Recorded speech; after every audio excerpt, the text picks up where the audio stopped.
राष्ट्रीय हरित न्यायाधिकरण यानी कि नेशनल ग्रीन ट्रिब्यूनल एक्ट 2010। राष्ट्रीय हरित न्यायाधिकरण चर्चा में बहुत ज्यादा, हालांकि 2010 से बन गया था, लेकिन 2017 में एक बहुत बड़ा मामला हुआ था।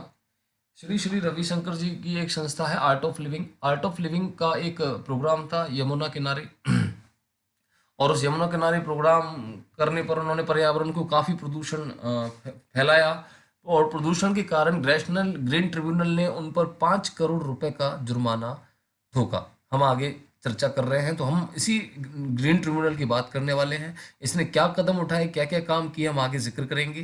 तो राष्ट्रीय हरित न्यायाधिकरण, ये राष्ट्रीय हरित न्यायाधिकरण बना एक एक्ट के तहत जिसका नाम है नेशनल ग्रीन ट्रिब्यूनल अधिकरण एक्ट 2010।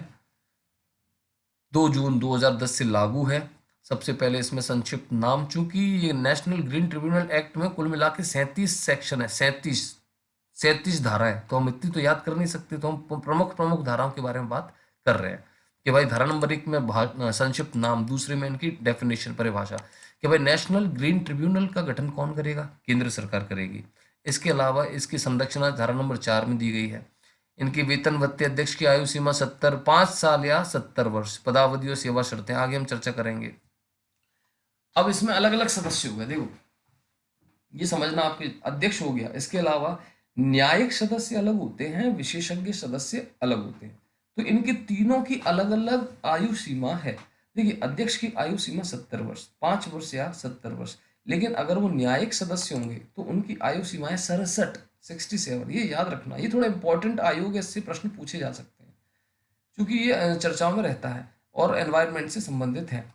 तो मुद्दा है कि 5 वर्ष या 70 वर्ष अध्यक्ष की आयु। इसके अलावा जो न्यायिक सदस्य होते हैं उनकी आयु 67 वर्ष और विशेषज्ञ सदस्य की आयु 65 वर्ष। पद मुक्ति इनको हटाया जा सकता है मुख्य न्यायाधीश की सलाह लेकर, और इसके पूर्व सुप्रीम कोर्ट के जज से संबंधित जांच कराई जाएगी।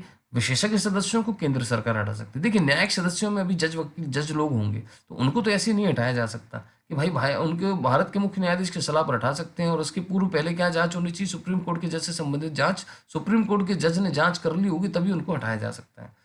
अब धारा 14 में एनजीटी की शक्तियों का वर्णन। अब हम आपको राष्ट्रीय हरित न्यायाधिकरण यानी कि नेशनल ग्रीन ट्रिब्यूनल के बारे में बताते हैं कि स्थापना इसकी हुई। पहली याद करने वाली बात बेटा, ये तो एक्ट था। इस एक्ट के तहत, इस एक्ट की धारा किसके तहत, धारा किसके तहत, 3 के तहत क्या किया है हमने, नेशनल ग्रीन ट्रिब्यूनल का गठन। और नेशनल ग्रीन ट्रिब्यूनल क्या है ये हम ये बता रहे हैं कि इनकी स्थापना 18 अक्टूबर 2010 को एनजीटी अधिनियम 2010 के तहत की गई।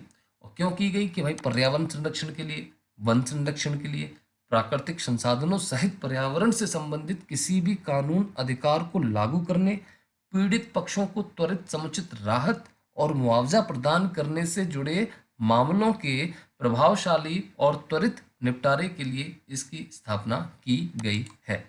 इसकी संरचना 4 में दी गई। जो प्रमुख याद रखने वाली बात है वो ये है, अधिनियम की धारा 4 में प्रावधान है कि एनजीटी में एक पूर्णकालिक अध्यक्ष होगा, कम से कम 10 न्यायिक सदस्य और कम से कम 10 विशेषज्ञ सदस्य होने चाहिए। इसका मतलब ये है कम से कम 10 न्यायिक सदस्य हों लेकिन वो 20 से ज़्यादा न हों, कम से कम 10 विशेषज्ञ सदस्य हों लेकिन वो 20 से ज़्यादा हों। मतलब 15 न्यायिक सदस्य हो सकते हैं, 16 न्यायिक सदस्य हो सकते हैं, 20 न्यायिक सदस्य हो सकते हैं, 20 से ज़्यादा नहीं हो सकते। इसी तरीके से 15 विशेषज्ञ सदस्य हो सकते हैं, कम से कम 10 तो होने ही चाहिए, 15 हो सकते हैं, 20 से ज़्यादा नहीं हो सकते। तो आपको क्या याद रखना है, अध्यक्ष, उसके अलावा 10 न्यायिक सदस्य और 10 विशेषज्ञ सदस्य, इनकी संख्या 20 से ज़्यादा नहीं हो सकती। ये पुनः नियुक्ति के पात्र कभी नहीं होते। इसका मुख्यालय नई दिल्ली में है। इसके अलावा इसके रीजनल मुख्यालय भी हैं, क्षेत्रीय पीठें भी हैं, भोपाल, पुणे, कोलकाता और चेन्नई। मध्य प्रदेश में भोपाल में हरित न्यायाधिकरण है। सर्किट पीठ है, शिलोंग में है, शिमला में है, कोच्चि में है। अब देखिए शक्ति और अधिकार क्षेत्र, क्या काम करना है कि भाई पर्यावरण संबंधी मामलों को तीव्र गति से निपटाना, उच्च न्यायालय के मुकदमों के भार को कम करने में मदद करना। मतलब लोग पर्यावरण संबंधित मामलों की सुनवाई कहाँ कर लें, ग्रीन ट्रिब्यूनल में कर लें, हाई कोर्ट न जाए, हाई कोर्ट के पास वैसे ही पर्याप्त मसले हैं। तो कुल मिला के हाई कोर्ट के मुकदमों के भार को कम करने में मदद करना, आवेदन और अपीलों की सुनवाई ये कर सकता है। क्यों कर सकता है, क्योंकि इसको न्यायिक प्रक्रिया संहिता 1908 के तहत सिविल कोर्ट की शक्तियां प्राप्त हैं और न्यायिक प्रक्रिया का पालन करने के लिए एनजीटी बाध्य नहीं है। किसी भी न्यायिक प्रक्रिया का पालन करने के लिए एनजीटी बाध्य नहीं है। एनजीटी को अपने आदेश, निर्णय, आदि निर्णय को न्यायालयीन आदेश के रूप में निष्पादित करने का अधिकार है। मतलब एनजीटी के निर्णय न्यायालयीन निर्णय के समकक्ष होंगे। एनजीटी के अधिनियम के तहत नियमों का पालन न करने के लिए दंड का प्रावधान भी किया गया है, जो आपको याद रखना है। ये निश्चित समय के लिए 3 वर्ष तक के लिए बढ़ाया जा सकने वाला कारागार है, यानी कि अप टू 3 इयर्स। इसके साथ साथ जुर्माना 10 करोड़ तक जुर्माना लगाया जा सकता है, या दोनों चीजें की जा सकती है। तो 3 वर्ष तक कारावास बढ़ाया जा सकता है। जुर्माना कितना लगाया जा सकता है? 10 करोड़ तक जुर्माना लगाया जा सकता है। और इनने क्या क्या किया है अब आपको बताते हैं। साल 2012 में खुले में कचरा लगने पर प्रतिबंध लगाया। किसने लगाया? एनजीटी ने लगाया। 2012 में ही एक स्टील कंपनी पॉस्को और उड़ीसा सरकार के बीच एक समझौता हुआ था, जिसमें उड़ीसा सरकार ने पॉस्को को भाई अपना संयंत्र लगाने की मंजूरी दे दी थी, लेकिन एनजीटी ने मना कर दिया था। 2013 में अलकनंदा हाइड्रो पावर लिमिटेड के याचिकाकर्ताओं को क्षतिपूर्ति देने का आदेश भी एनजीटी ने दिया। 2015 में दिल्ली एनसीआर क्षेत्र के 10 साल पुराने डीजल वाहनों को चलाने पर प्रतिबंध लगा दिया। किसने लगाया? एनजीटी ने लगाया।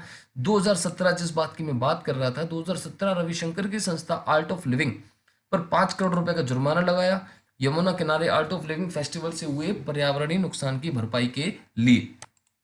2017 में ही एनजीटी ने दिल्ली में 50 माइक्रोन से कम मोटाई वाले प्लास्टिक थैली पर प्रतिबंध लगा दिया था। इसके अलावा गंगा नदी शुद्धिकरण हेतु आदेश भी पारित किया। और लास्ट ये इंपॉर्टेंट चीज याद रखने की ये है कि एनजीटी द्वारा सरकार को 31 मार्च 2020 तक देश के सभी नालों की 100% सफाई एवं जल शोधन किए बगैर नदियों में पानी बहाया जाए का आदेश दिया। मतलब 31 मार्च 2020 तक देश के सभी नालों की 100% सफाई और जल शोधन किए बगैर नदियों में पानी नहीं बहाया जा सकेगा, ऐसा एनजीटी ने कहा था। अब ये नहीं पता अब जमीनी हकीकत कोरोना आने के बाद क्या है। स्पष्ट है कि समय समय पर एनजीटी द्वारा पर्यावरणीय संरक्षण हेतु कई आदेश दिए गए हैं एवं पर्यावरण प्रहरी की छवि निर्मित इन्होंने की है, लेकिन इसके बावजूद भी इसके दायरे को और अधिक बढ़ाने की आवश्यकता है, ताकि अभी तक तो हम अर्थदंड लगा रहे हैं, फिर हम पर्यावरण को सुरक्षित रख के या पर्यावरण के लिए कुछ अच्छा भी कर पाए।